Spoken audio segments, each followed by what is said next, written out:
barely 2 months after he was awarded the multi-billion-naira oil security contract in the Niger Delta region, government Ekpemupolo, popularly known as Tompolo, under the company Tantita Security Services Nigeria Limited, has discovered at least 58 illegal points in the Delta and Bayelsa States where crude oil is being stolen.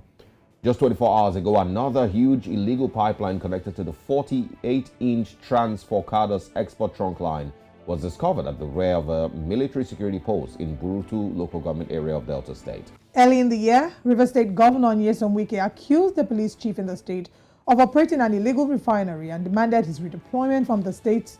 Sources have alleged that all companies, all bunkers, Nigerian National Petroleum Corporation, NNPCL, and security officials jointly steal crude oil through the illicit pipeline connected to the trunk line through an abandoned pipeline and linked to a location in the high sea where they load crude oil into vessels and sell overseas.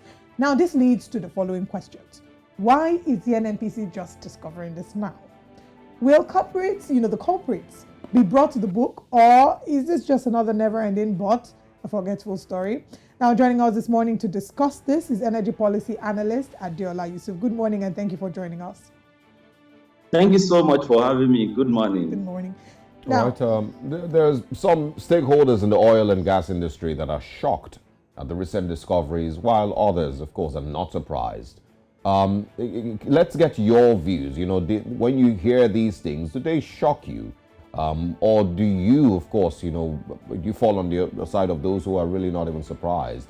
And what impact, does this have on the energy sector? Okay, you could see that I, was smiling. Immediately I had the question whether I was shocked by that.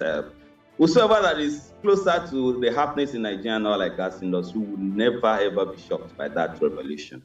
The only thing that can just be of interest is to just see how the Nigerian government has started, a reinvigoration of the war against crude oil theft. Some people are saying it's, too little, too late. But fact of the matter is that the Nigerian government has realized that a lot of millions or billions of dollars have been, lost on that, facility through that, sabotage.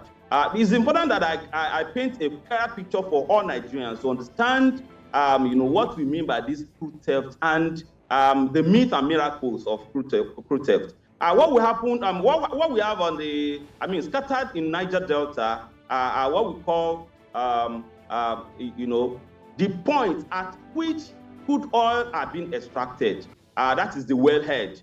Is like the point. The point through which we dug, or we have our what is it called? We have our boreholes in our various homes.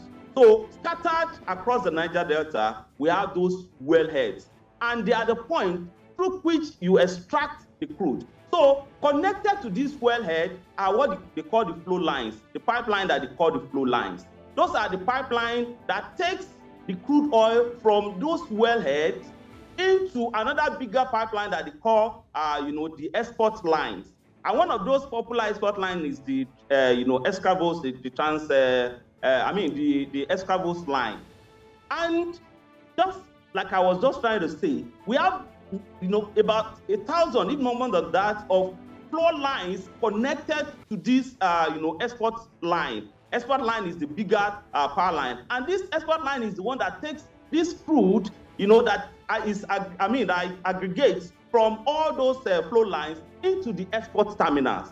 It is at these export terminals that mother ships of different sizes are connected to these lines, and to load crude oil for export market.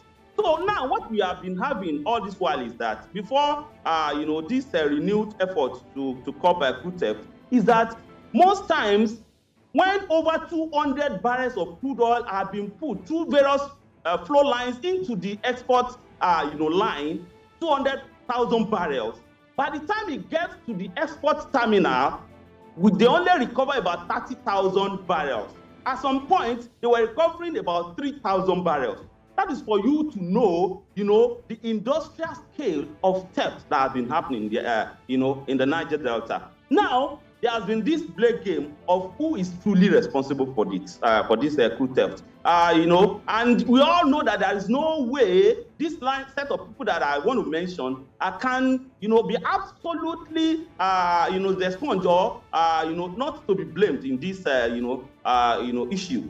The government agencies or the men of government agencies, the security agencies, and some people that have worked or that are still working for the international oil companies or the local oil companies that are being affected by this. And over time, it has been discovered that nothing has been done on this. We only hear on the pages of newspapers or on television or radio that Nigeria has been losing. So when it started affecting the Nigerian, OPEC quota for a lot of years now, about 3 or 4 years, particularly immediately after the COVID-19, OPEC usually give quota to Nigerian. The number of production that Nigerian can put to the OPEC market is about 1.8 million barrels. Up to this moment I'm talking to you, Nigeria has not been able to meet this quota, and Nigeria is losing millions, if not billions of dollars, Mr. Yusuf, that is supposed to get. So now the government has now gone back to what it ought to have started doing. A lot of people are saying it's because the Nigerian National Petroleum Corporation, Nigerian National Petrol Company, corporation has turned to Nigerian National Petroleum Company and expected to be, profit-driven. A lot of people have, ascribed a lot of, but whether I'm surprised, I'll tell you I'm not surprised or I'm not shocked. Well, Mr. Yusuf, I want to know from your opinion and your experience, do you think it's possible that in the last 10 years, the Nigerian government was not aware that oil was being stolen?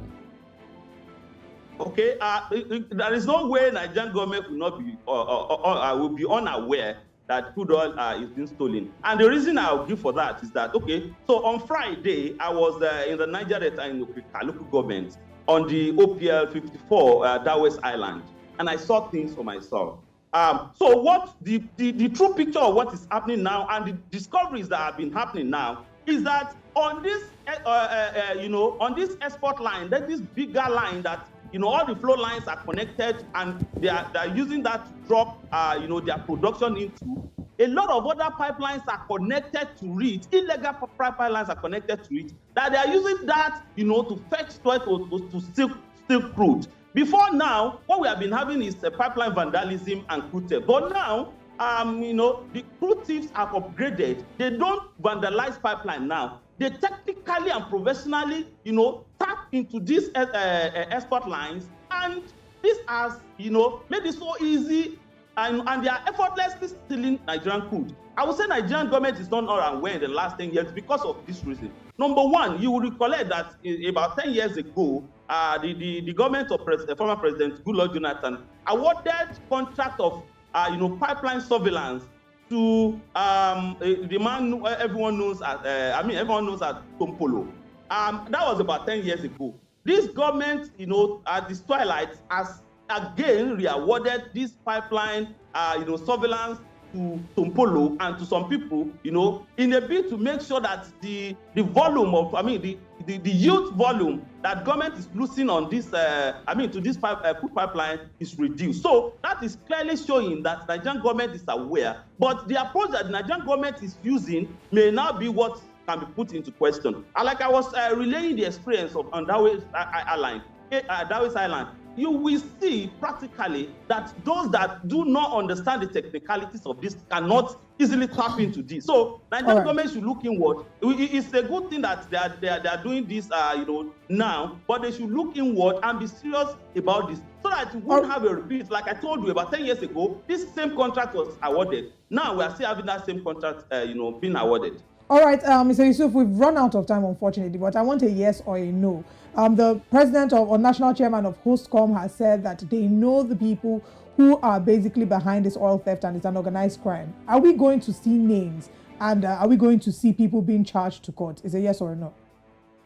Okay, so the question will be left for the man that made that statement, but it will be a thing of joy if you start seeing people that are culpable being punished. All right. It is going to be a thing of joy for Nigerians and for humanity to see people that are responsible for this to be punished. But one thing I need to mention All is right. that it is very important to co-opt the host community into this. Let them see crude oil and the pipelines as their responsibility, as something that belongs to them. We if certainly we are have able to get their trust, we'll be able to solve a lot of problems. We certainly have to bring you just again. Like Petralon is doing. Yes, we certainly do have to bring you again to have a deeper conversation about this, especially now that you mentioned the role of the host communities. Thank you so much for joining us this morning on Breakfast Central.